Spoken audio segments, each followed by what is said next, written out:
Murder Poison, and they got shipwrecked at the end of the 80s, and all they had to listen to for 20 years were pop records from the 80s, and then they ended up thinking that that was metal.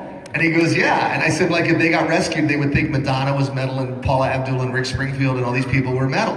So what we do is we crossbreed songs. Like, they'll play Enter Sandman by Metallica, but I sing Don't Stop Believin' by Journey over it, and it sounds exactly right for some reason. And by doing the impressions and stuff like that, it sounds a lot like these different singers. And the thing took off in such a big way that our second gig we ever did was opening up for Motley Crue. I mean, we've opened up for Aerosmith and AC/DC and all these huge bands and played these really big places because it's fun and it's stupid and everybody likes it. And Steven Tyler will high-five you and go, "You guys are my favorite band," and you're thinking, "This is so weird." But yeah, so it's really great. And in terms of, so David Bowie, I mean, he's sort of ground control to Major Tom, just put on this really thick English thing and sing like you're in molasses, and it's great. But no, we're working on a second album right now, as a matter of fact. We had to stop selling the first one.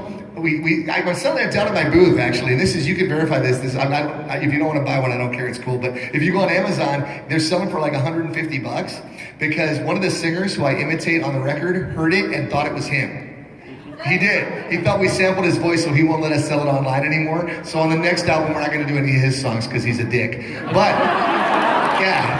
he is, seriously. But we're going to do a lot of other songs, and we're doing some, like, now that the band has been off the island for a while, now we're doing like Adele songs and stuff. So it's pretty cool. So yeah, look for Rock Sugar, and maybe I was talking to Gary, the guy who runs this. We might even come and play the after party next time they do this con or something like that. So you guys can all. But you guys really much fun. Susie is one of our new friends, and we just met downstairs. But you being a trained singer, it really is a remarkable thing to see what Jess and his buddies do. So just go on YouTube and look at those videos that Rock Sugar does. They're not only beautifully produced, but it's really cool. Yeah, it's weird. It's kind of sounds like maybe this is how they should have gone from the get-go. It's great. Yeah, exactly right. Like, it's funny. I worked with Kelly Osbourne on this cartoon with Mo called the 7D, and Kelly and I became good friends. And she played. We do Crazy Train by Ozzy, but I sing Jesse's Girl by Rick Springfield over it, and so it's called Crazy Girl. And I met him at her party, her Halloween party or something, and I go over and I go, "Dude, I love your stuff." He goes, "What the hell have you done to my song, man?" He goes, "She played it for me," and it started playing, and I'm like, "This is great." Then all of a sudden, "Jesse is a friend," and I'm like, it's freaking out Ozzy Osbourne. It's pretty good. Next question right here.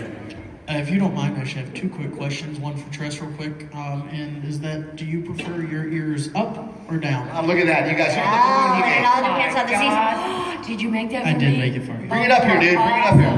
Wait till you see this balloon. Give it to the guys. Look at this. It's the most incredible stuff I've ever Is your name Jason? Yeah. Yeah, good to see you again, dude. Wow. Look at this. Look at that. You made that. Man. Oh, thank you. Probably get $6 for that on eBay. That's fantastic. Not only that, she has the That's amazing. toes. What's that? She has the cutest toes. It's amazing. Oh my God. I'm looking like I can make a wiener dog, dude. Thanks for making me look bad. That is fantastic. Hey, will you hold? I hate to ask you to walk this far again, but would you hold on to it and bring it to me? As you can tell, I don't like Yeah, come walking. down to the table. In fact, all of you guys, come down to the table and say hi to us. Like when everybody That's you right. admire. I do better work than Yeah. that. Well, I might break it. That's great, man. Wow. Awesome. Yeah. Thank you. And look at a picture. Yeah, so my actual question was, though, nostalgia is becoming, is probably the most undervalued asset of a business today. What a great way to put it. So what is the, business-wise, is that helping you guys come back any? Obviously, like, those are the things that my generation is having children, and they want to show Animaniacs, and you guys have so many so many pop culture references. Even there's websites dedicated to repeat those. So so how is that affecting your the business for you guys, for people that have been in it for a while? Is that kind of bringing some stuff back? Obviously, Alan, they were talking about DuckTales earlier, and Alan Young passed away earlier this year, and so those guys are in their 70s and 80s. But you guys who are a little bit younger, what's going on with that for you in the business as a business sense? Well, there will always be prototypes that are called for, and the popular stars of the day, and it's a part of our jobs to stay current and in touch with what's going down currently. And sometimes it's hard because it's like studying, but that's part of the joy. And what we do, one of the tricks of voiceover is to steal from our friends. Yeah. So they learn a wonderful impression, and then we incorporate that into our own personal, quiver, and vice versa.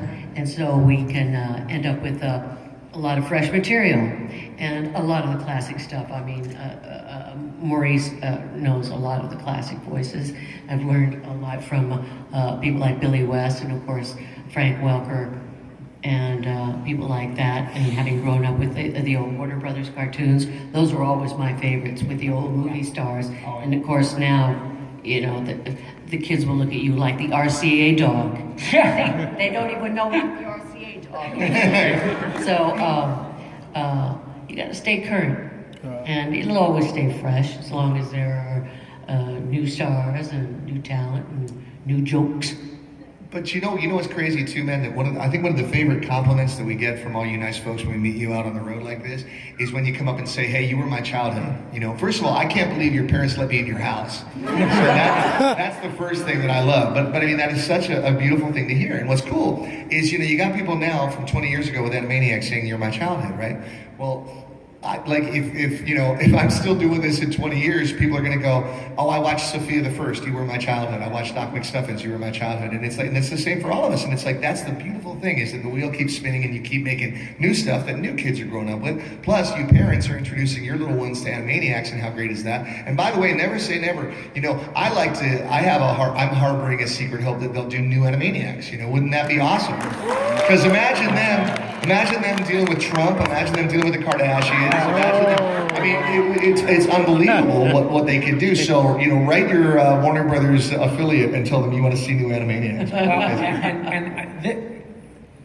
These events, things like this, in terms of the business aspect of the undervalued asset that is nostalgia.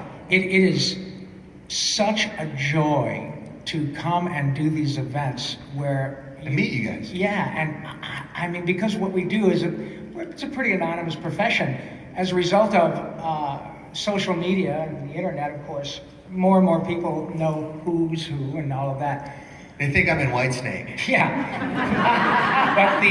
but the opportunity to come and meet people literally around the world, and you find that this work you've done in this sort of cloistered environment with all of your friends, I mean, we know people are watching it because we're continuing to get paid. But when you actually meet people who take the time to drive 11 hours, stand in line, walk up, and oftentimes they're almost tearful.